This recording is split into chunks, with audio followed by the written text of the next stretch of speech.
Vivekananda academy Bhiloda के YouTube channel में आपका मैं स्वागत करता हूं। आज मैं आप लोगों के लिए वीडियो लेके आया हूं रीट से रिलेटेड कि शिक्षा मंत्री जी ने विधानसभा के अंदर क्या जवाब पेश किया, क्योंकि अभी जो है विधानसभा के अंदर प्रश्नकाल चल रहा है। तो विपक्ष है वो अपने प्रश्न पूछ रहा है। तो रीट के ऊपर विपक्ष का जो हमला है वो तेज हो चुका है और विपक्ष इसके ऊपर सारे प्रश्न पूछ रही है।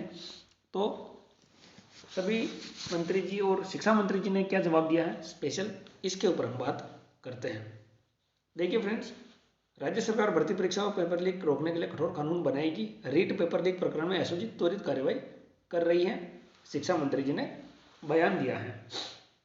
शिक्षा मंत्री जी बी.डी. कल्ला जी ने कहा है राज्य सरकार भर्ती परीक्षा और पेपर लीक की समस्या को रोकने के लिए कठोर कानून बनाएगी।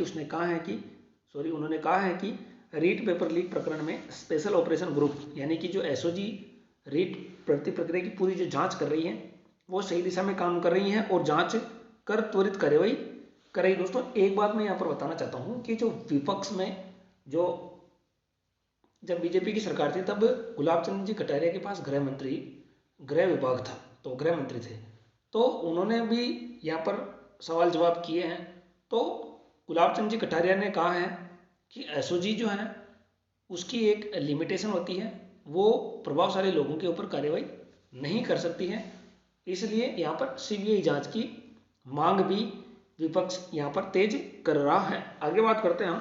तो डॉक्टर कल्ला जी सोमवार को विधानसभा में रीट पेपर लीक प्रकरण पर हुई विशेष चर्चा के बाद अपना जवाब दे रहे थे। ठीक है, रीट के ऊपर विशेष चर्चा की गई थी दोस्तों, रीट के ऊपर, तो उसका जवाब ही उन्होंने दिया था। क्या दिया था वो आपके सामने है। शिक्षा मंत्री ने कहा है आगे कि देश में पेपर लीक करने के लिए गैंग बन गई है।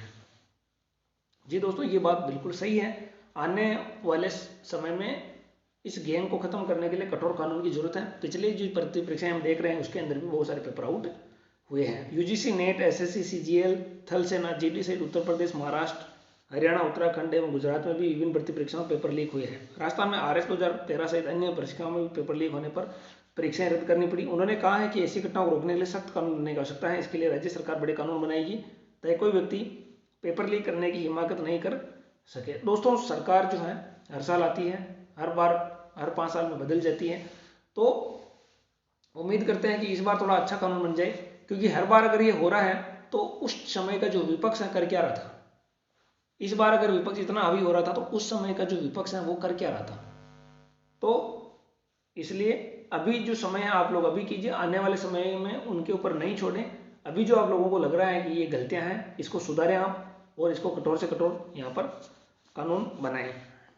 तो बी.डी. कल्ला जी ने आगे कहा है कि एसओजी के माध्यम से स्वतंत्र जांच कराई जा रही है। एसओजी ने त्वरित कार्रवाई करते हुए 38 लोगों को यहाँ पर गिरफ्तार किया है। मुख्यमंत्री नेतृत्व में मंत्रिमंडल की बैठक में रीट लेवल 2 को निरस्त करने का निर्णय लिया है, यानी लेवल 2 जो है वो निरस्त हो चुकी है, लेवल 1 अभी निरस्त नहीं है। ज्वाइनिंग यहाँ पर हो रहा है। यहाँ पर 16 फरवरी जो है वो लास्ट यहाँ पर तारीख है फॉर्म भरने की।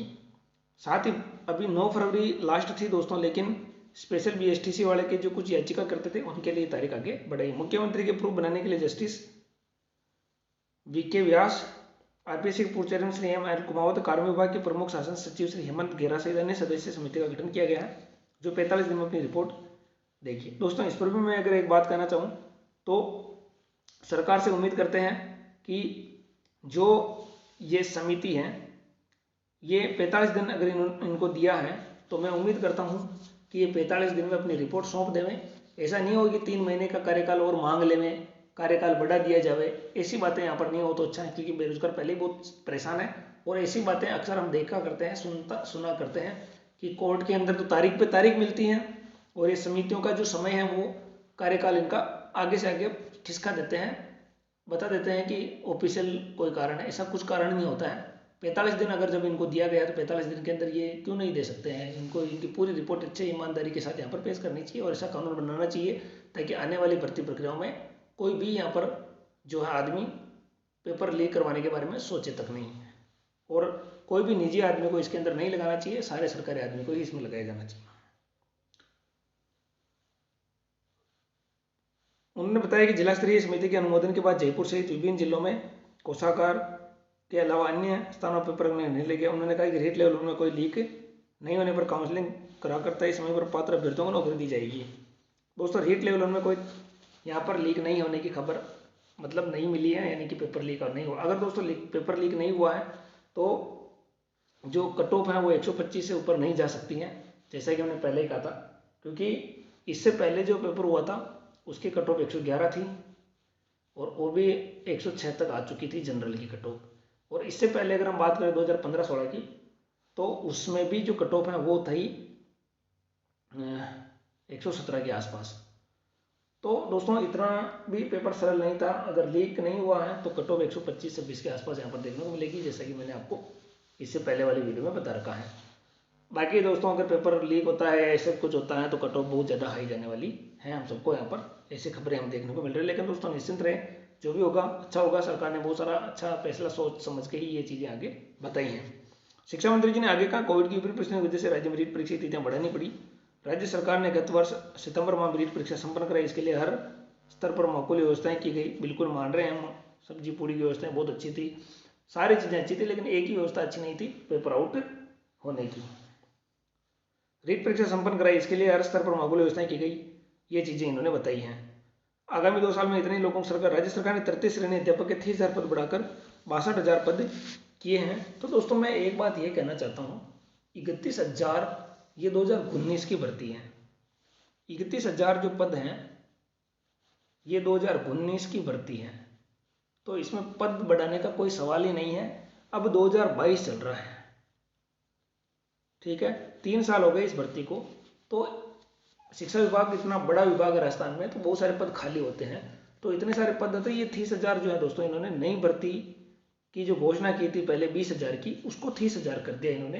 कोई पद नहीं बढ़ाया 31,000 में, क्योंकि 15,500 का था, उनको ये ज्वाइनिंग देंगे और उसके जो 16,500 बढ़े हैं वो इस 30,000 में जोड़ करके 46,500 पदों के ऊपर ये भर्ती कराएंगे। इसमें लेवल 1 लेवल 2 दोनों के पद होंगे, लेकिन लेवल 2 के ज़्यादा पद होंगे। वो 16,500 हैं, 16,500 पद हैं दोस्तों, वो तो केवल और केवल बीएड वालों के ही हैं।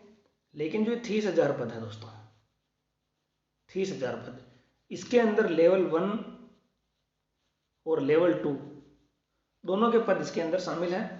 तो हो सकता है क्या रेशियो रहता है, 15-15 का रेशियो रह सकता है, 16-14 का रेशियो रह सकता है, जो भी रेशियो रहेगा वो इसके वर्गीकरण के बाद आएगा। तो लगभग 30,000 जो पद हैं वो लेवल 2 के रहेंगे और बाकी जो बचेंगे कुछ एक पद वो लेवल 1 के यहाँ पर देखने को मिलेंगे।